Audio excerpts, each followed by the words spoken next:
Hey guys, hope you're having a great day.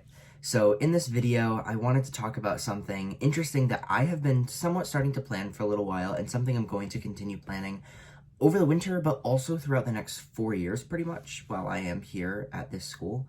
For anybody that may be new here or doesn't know me or doesn't know my situation, I guess, I am a first-year college student at Northern Vermont University.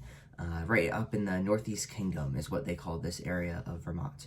So it is very cold here. We are zone 4. We are starting to get warmer, but it's still very cold here, for sure.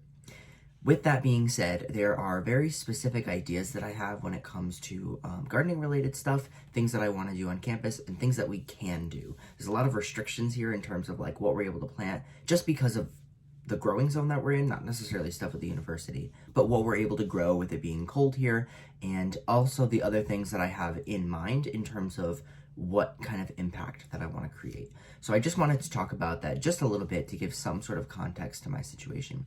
So as you know, like any other school functions, students are going to be here from pretty much the end of August until the end of May. Our schedule is actually a little bit longer than most other universities, but still the entire summer students aren't going to be on campus. So I wanted to do something that was gardening related in terms of not necessarily being vegetable plants or whatever, in terms of stuff that like looks pretty, you know, like flowers and other perennials. I wanted that to be stuff that would be blooming or be kind of at its peak either in the fall, winter, or spring. And by spring, more early spring, because a lot of things will be like spring, but it's also like the beginning of June that you'll see a lot of this stuff bloom. So I want to focus mostly on like April, May, even March. So that's kind of what I've been having a focus on in terms of like stuff I want to plan for the future with the gardening club. And I kind of wanted to walk you guys through this. I think the majority of you guys know my kind of obsession with proven winners at this point. If you've watched a lot of my videos in the past, I get most of my inspiration mainly from Garden Answer. That's the channel that I pretty much watch every day, but there's other channels that I have inspiration from, and I see stuff on social media and that kind of stuff. But because of that, I really love Proven Winners as a brand, and so it's easy to just start with them, and then I can go to look at like Monrovia or just some other names too, but those are like kind of the two biggest names in the plant industry.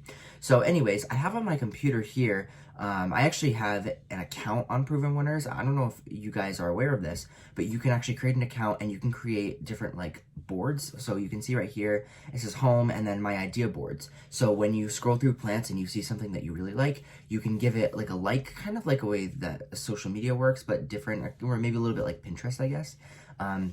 So I have a couple different ideas. You could see like my favorite plants and then NVU garden beds. So like my favorite plants for stuff that I want to plant back at home, where I live in a zone 6 in Rhode Island, back at home, there's more variety to stuff that I can plant, or I can plant stuff that's a little bit warmer. So I do want to have things a little bit separate with that versus being here at the college, because there's not as much that I can do here. However, there's still a lot. There's still a lot that you can do in a zone 4, which I did only start to realize in the last couple of months. So anyways, why don't we just get into it about the different plants that I am interested in getting. This is not to say that I've ordered any of these. This is not to say that I've grown all of these, because the majority, almost everything I haven't grown. There's only a very small amount of things that I actually have grown. However, this is stuff that I'm interested in, and what I did in order to actually look at this, I'm going to open up a new tab because I don't want to get out of that. But if you search provenwinners.com, and you can see it says find your plants. This is just what it brings you to when you go onto Proven Winners' website. There's different plants that you can search for, but then there's also different filters that you can do. Now you can do regular filters. For example, it says zone. I could put in my postal code, which is 05851 for Vermont.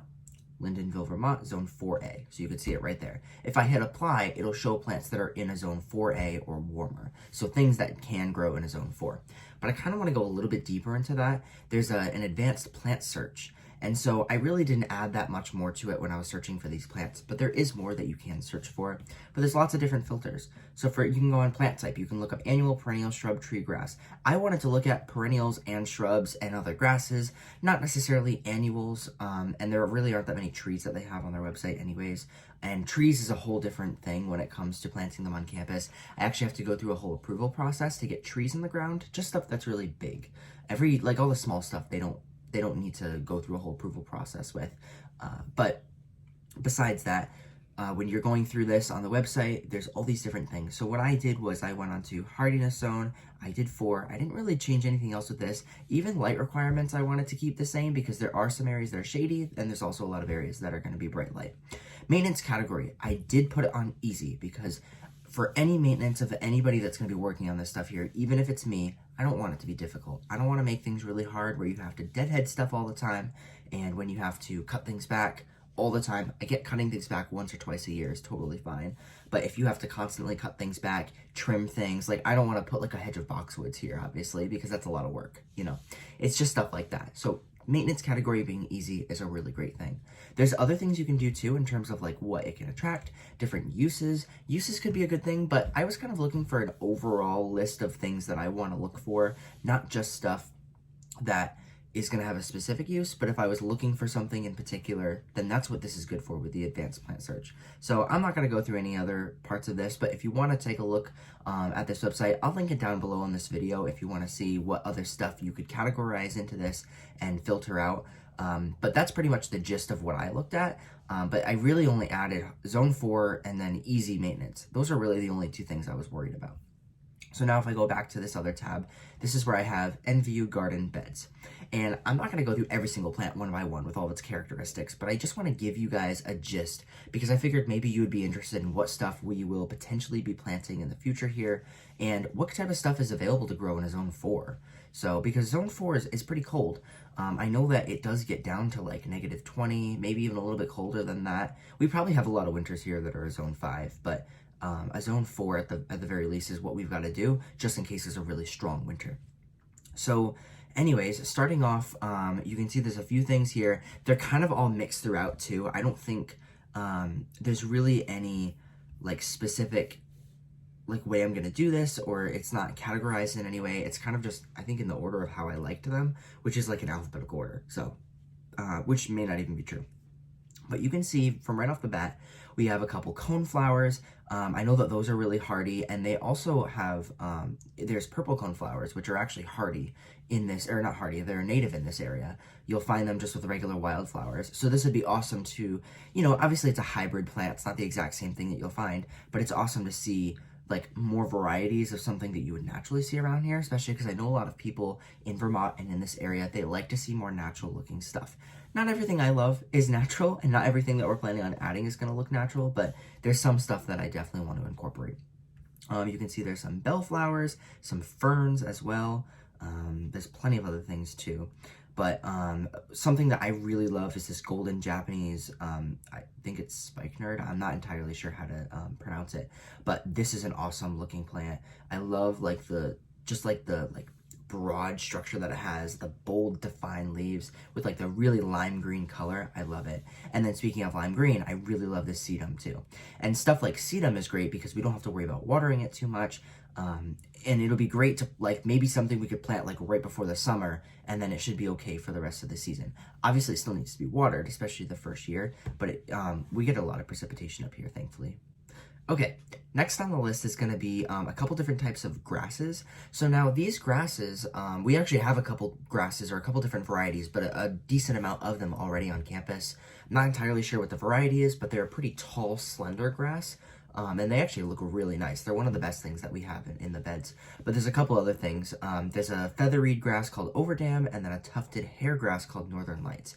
I think I really like the name Northern Lights too, because we actually do live in a part of the country where every once in a while you will be able to see the Northern Lights. Haven't seen them yet, but I've only been here for a few months, so I'm sure I'll have some chances to see them. But I like stuff like that incorporates, especially with the names.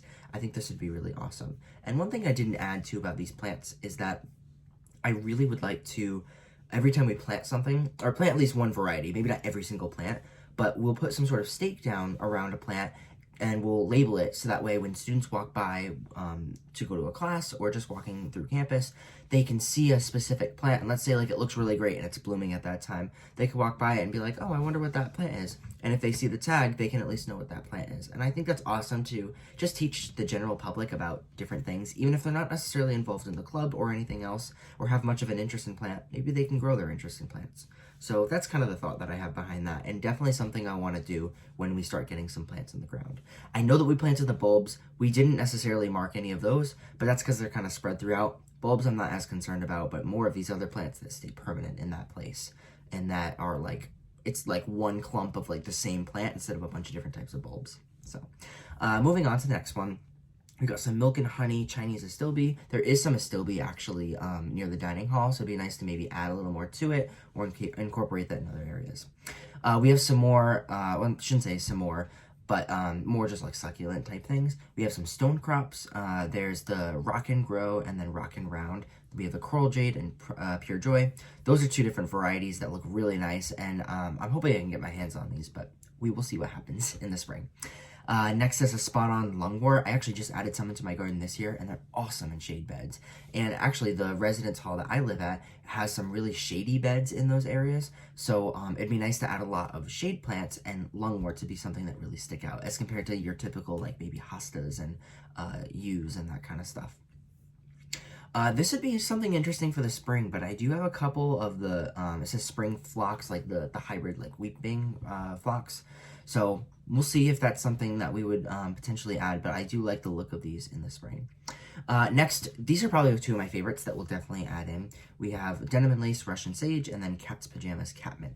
These are two awesome, really purple colors, and these will be nice because they're gonna be blooming in the fall. I know that the catmint is going to be blooming more in the summertime, but hopefully we can shear it back in the summer. We can get maintenance to shear it back in the summer, and then it'll hopefully have another flush of blooms when everybody comes back to campus. And then the Denim and Lace is going to look great till the end of the season. So this is like a really good like longevity type of flower, if that even makes sense what I just said. But I think that'd be a really awesome plant. Next, we've got some more stuff. So a couple different hostas. There's already a bunch of hostas on campus, but it'd be nice to add some different types of hostas. You can see the wee hostas. They are like the like frizzled. Is that a word? Frizzled? I can't think of what I'm trying to think of, like what word, but you can see what they look like. They're really cool. Almost like crispy, if that makes sense. Then Autumn Frost. That's kind of like a classic when it comes to proven winners, so I definitely want to incorporate some of those.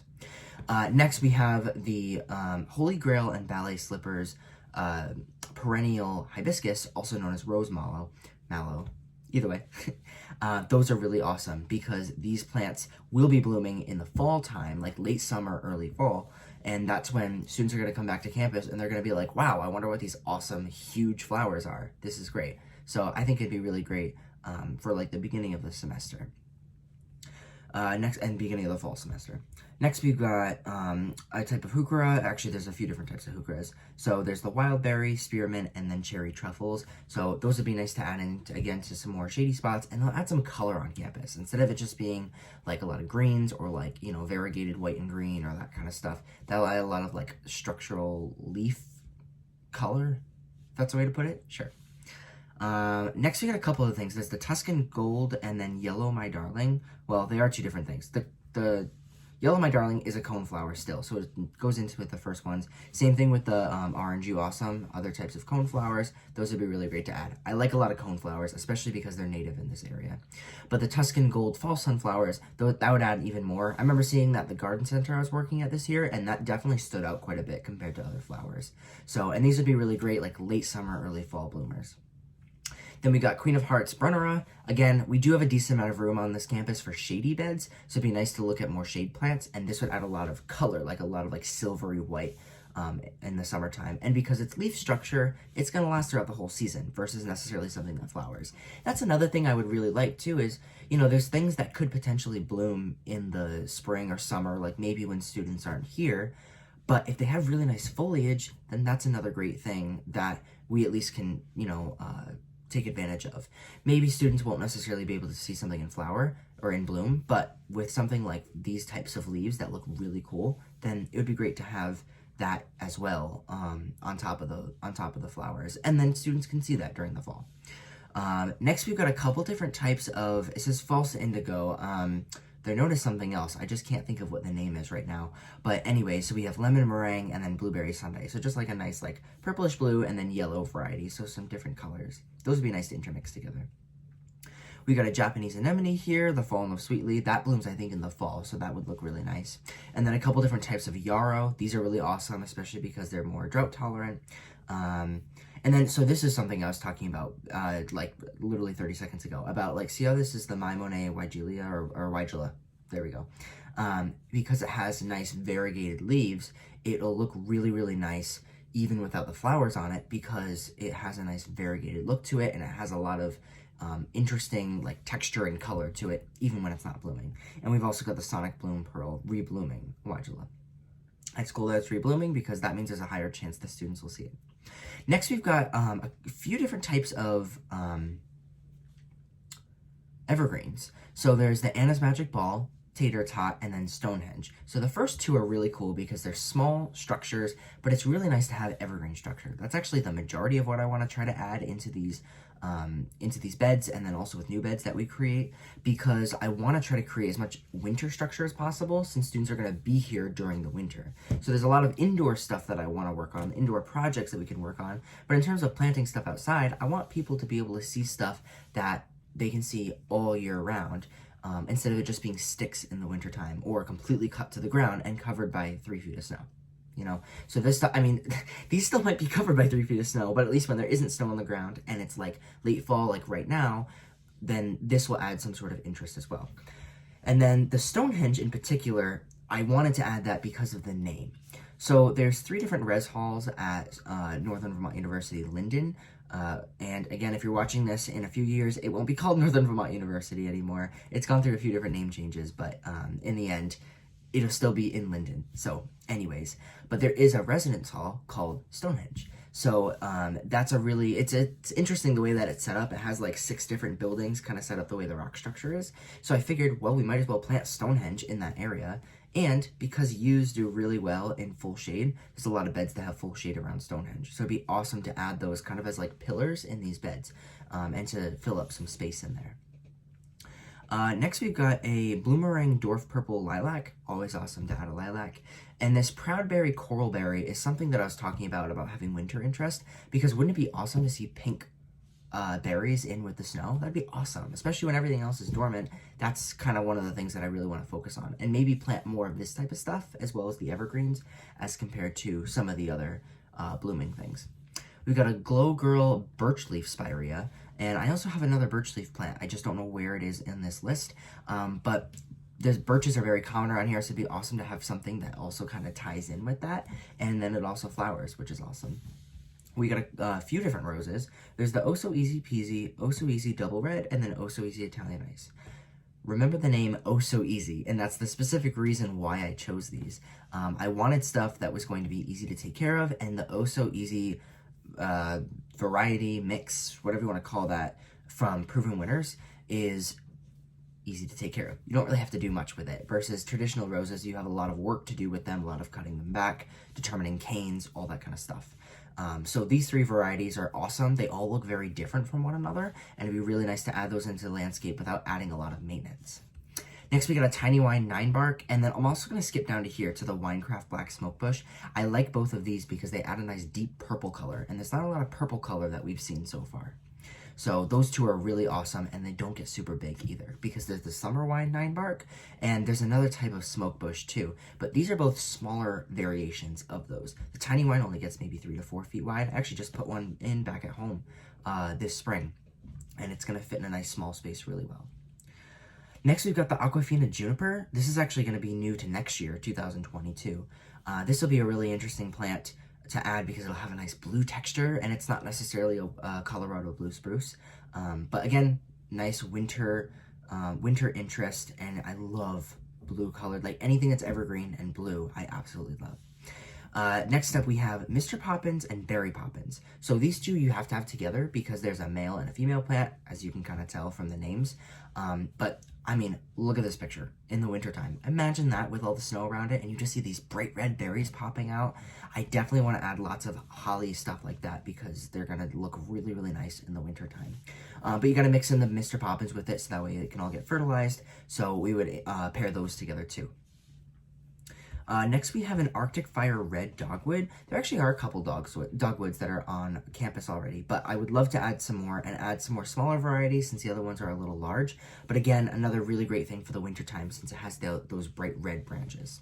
And it's even awesome in a place like here because back at home in Rhode Island, you know, it's awesome to have stuff like that so it has winter interest in the wintertime. But I feel like this type of stuff stands out the most when there's snow on the ground. When the ground is completely white around it, it's very plain, like there's not a lot going on, not a lot of color, and it stands out even more. Versus back at home in Rhode Island, we'll get snow every year, of course. But a lot of times what'll happen is we'll get snow, and then it'll melt, it'll be a couple weeks, we'll get some more snow, it'll melt, it'll be a couple weeks. So in the entire winter time, we only end up getting maybe like a month of time when there actually is snow on the ground and the ground is white. Besides that, in the winter, it's just kind of like dark and dreary and brown everywhere, which is fine. Obviously, it's good to have a rest from the rest of the season, but it's nice up here when there is snow on the ground, and stuff like this will stand out even more. So moving on, we've got this Proven Accents. It's a dead needle. I think it also goes by another name, maybe Lamium or something like that. So there's that name as well. Then we've got another coneflower. I don't know why they're all spaced out, but we've got Eyecatcher Atomic Orange Coneflower. So that's a really nice plant. Just to add on with the other ones. I guess I have a lot of orange for the coneflower, so maybe we'll kind of choose which ones we want. And then next we got a North Pole Arborvitae. So this would be nice to add a little more tall structure. That's going to be more of an evergreen structure. And some evergreens, especially like arborvitaes, they don't all survive all the way up here. Some of them are kind of cut off at like a zone 5. However, the North Poles are good. We've got a fine line buckthorn. That would be nice for a little more tall vertical structure once again. Tuscan Sun Perennial Sunflower. This one with that other, the Tuscan Gold, I believe is what it was called. All right, so next we have a few different varieties of hydrangeas. Now, all the hydrangeas that I've chosen are Panicle Hydrangeas, and that's because it's worth it to do Panicle Hydrangeas up here because, first of all, they're the most hardy varieties, whereas a lot of them may be like a zone 5, and some of them are still a zone 4, but also I feel like you get the longest life out of these flowers versus the other ones. So there already are a few Panicle Hydrangeas that are up here. Most of them are Limelights that you'll see up in this area, but we have Limelight Prime, Little Lime Punch, and then Bobo. So these are all on the smaller side for sure. I don't want anything super big, but just nice small varieties of hydrangeas. And it's nice because, you know, they might start blooming in like July, maybe August, probably July. But then when students come back, that's when they'll start to actually be getting their color, and they'll look really awesome for the rest of the fall. And then you can even leave them up for the whole winter, and they have the nice brown flowers that are just dried out. In fact, there's actually a couple small limelights that were just planted a couple years ago, and they look exactly like that right now. So once we get some snow, they'll really still stand out. Even with, you know, having the dead flowers, they still look great being dried out. We've got a couple other things here. I think they're called I'm not even going to try pronouncing them. But anyways, Happy Face, Pink Paradise, and White. But these are really nice varieties of plants from what I've seen in the pictures. I don't know too much about them, but I think that they'll be nice to add. We have a few more varieties of stone crop. We have the Rockin' Low Boogie Woogie, but then we also have the Rockin' Grow Lemon Jade, which goes with the Coral Jade, and then the Rockin' Round Pride and Joy. So just a bunch of different varieties. I figured we could just add a bunch of these, especially because they're like a nice clean look. They're small plants. You don't need to do anything with them, especially in terms of fertilizing. They're like the easiest thing to take care of. So I figured we should add more stuff like that in the full sun locations. We got a Celtic Pride Siberian Cypress, so that'd be awesome for more evergreen structure. A lemony lace elderberry, that would be a really nice color, like a nice bright chartreuse type of color. And you can even see that like the new growth has some of the like red on the margins of it, so that'd be a nice structure for the sun locations. And then the last few things that we have would be a berry heavy gold. So same thing like the other, like the berry Poppins. This one's going to be larger than the berry Poppins, but you can see that it has a gold color to it instead of red. So it'd be nice to kind of mix those two together. And then we have the little Goblin Red Winterberry Holly, so similar to the other one, but just a different growth structure, and it's just a different plant in general. So it'd be nice to have some more berries on it. And then last thing is the Serendipity Ornamental Onion. This will be blooming in like the later summer, so I'm hoping that by the time everybody comes back to campus, that's kind of when this will be its time to shine, and people will be able to see all that purple color, which is awesome. All right, so besides that, that's pretty much all I had. I know it wasn't super organized, and I just kind of wanted to show you what it was that I had an interest in, but these are plants that can grow in a zone 4 that gets a lot of cold and snow, and stuff that is easy to take care of, as well as giving some sort of interest during every season of the year, pretty much. I definitely wanted to lean more on the fall and winter interest over spring and summer, because even though I say that, you know, we're here until the end of May, I've even realized that living in Rhode Island versus Vermont, just 2 zones colder, and being near the coast versus being kind of in the mountains, there's a huge difference. I know that when I came up here to tour campus in May, all of the trees were flowering. They were already establishing leaves at that point. This was like maybe the 2nd week in May. Everything was completely bare here still. Nothing was really starting to grow yet. It was still very cold at night, and it still kind of looked like winter here. So I'm not really expecting anything to show up except for the bulbs that we planted in May. And then June is kind of when everything's going to really start to grow and is going to start flowering. So that's why I want to lean more on the fall and winter side of things, and stuff that'll just look good year round. Or if it's going to bloom really early, that's why I wanted to do stuff like bulbs that'll come up hopefully in like the April-May timeframe. So besides that, hope you guys like this video. If you're interested in me doing more stuff like this, like maybe I could do something like this for back at home in Rhode Island for more of a zone 6 type of deal. But yeah, and I can always look at other websites as well, like Monrovia, or if there's other ones that you could potentially order from, that would be great. So besides that, that's pretty much all I have, and I will see you guys in the next video.